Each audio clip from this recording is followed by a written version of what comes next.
Okey, jom kita mulakan. Hari ni, kita nak selami kisah transformasi satu pulau yang sangat menarik, iaitu Pulau Midai.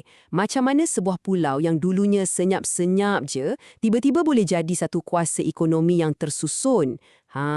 Mari kita bongkar ceritanya. Baiklah, untuk faham cerita ni, kita tengok terus perbezaan ketara antara dua era. Sebelah kiri tu, itulah Midai yang lama. Hidup dia bergantung 100% pada laut, pada ikan, pada gamat. Sebelah kanan pula, Midai yang baharu. Ada pentadbiran, ada ladang, ada kelapa. Jauh beza kan? Jadi persoalannya, macam mana dia boleh berubah sejauh ni?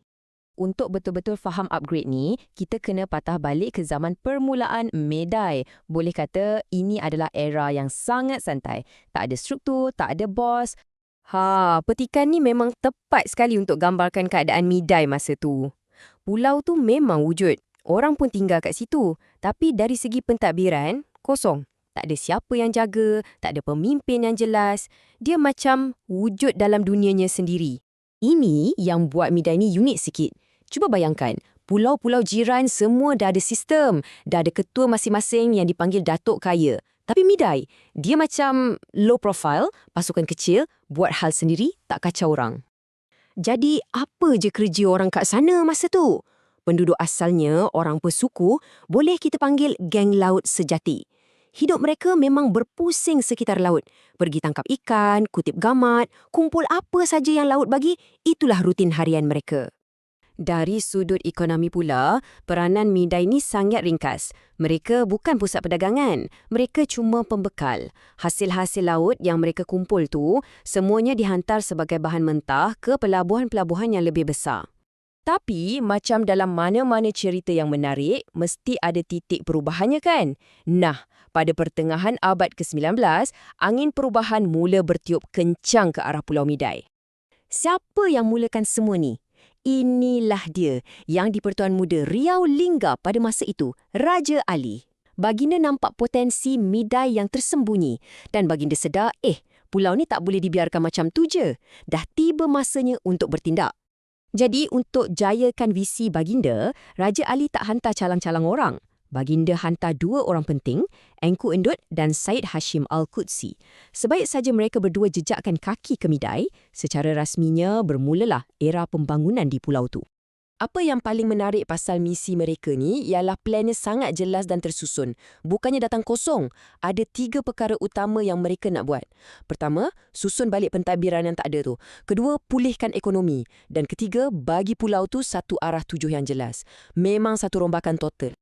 Okey, kita dah tahu misi mereka. Sekarang, jom kita tengok langkah besar pertama yang mereka ambil. Mereka sedar kalau nak maju, tak boleh pandang laut semata-mata. Kena mula tengok ke darat pula. Cuba tengok carta ni. Nampak kan? 100% ekonomi Midai datang dari laut. Ini sebenarnya satu pertaruhan yang sangat berisiko. Kalau satu musim tu hasil tangkapan tak menjadi, habis satu pulau boleh terjejas.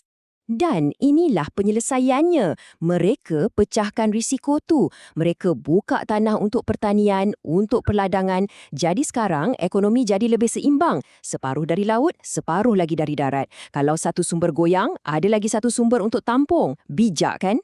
Jadi, poin utamanya kat sini, ini bukan setakat perubahan kecil. Ini adalah satu anjakan paradigma.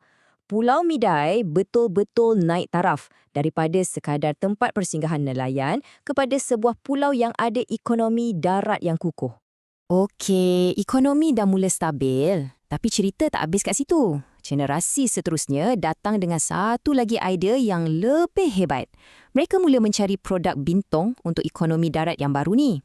Kali ni, watak utamanya ialah Raja Ilyas, anak kepada Engku Endut. Dialah yang membawa satu konsep yang betul-betul mengubah nasib ekonomi Midai, sesuatu yang revolusioner pada masa itu. Beliau perkenalkan satu sistem yang dipanggil kelapa culture. Bunyi macam canggih kan? Senang cerita, ini adalah sistem penanaman kelapa secara komersial dan terancang. Bukan lagi setakat tanam pokok kelapa belakang rumah. Ini dah jadi satu industri. Dan inilah sistem tu. Simple je tapi sangat berkesan. Ada kitaran yang jelas. Tanam, urus ladang tu betul-betul, tuai hasilnya, jual dan kemudian ulang balik proses tu. Kitaran inilah yang menjana kekayaan untuk pulau tu secara konsisten. Inilah titik di mana Midai akhirnya ada produk komersial atau cash crop sendiri.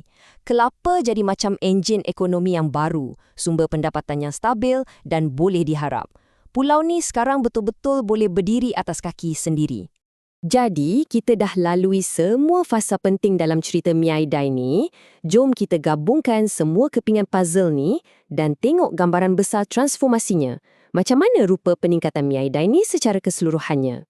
Jadual ni memang ringkasan yang paling padu. Cuba tengok beza sebelum dan selepas. Dari segi pemerintahan, daripada tak ada struktur, jadi tersusun. Ekonomi pula, daripada 100% laut, jadi pelbagai.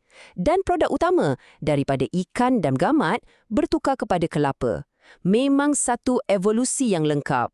Kalau ada satu perkara yang kita boleh belajar dari kisah Midai ni, ia adalah perubahan yang baik tak semestinya kena berlaku dengan drastik. Peningkatan Midai ni perlahan, ambil masa, tapi hasilnya sangat padu dan berkekalan. Dan ini membawa kita kepada persoalan terakhir untuk difikirkan. Peningkatan besar pertama Midai ialah kelapa, tapi apa agaknya langkah seterusnya? Untuk sebuah pulau yang dah buktikan ia memang pandai berevolusi, kita tahu cerita kemajuannya tak akan berhenti di sini.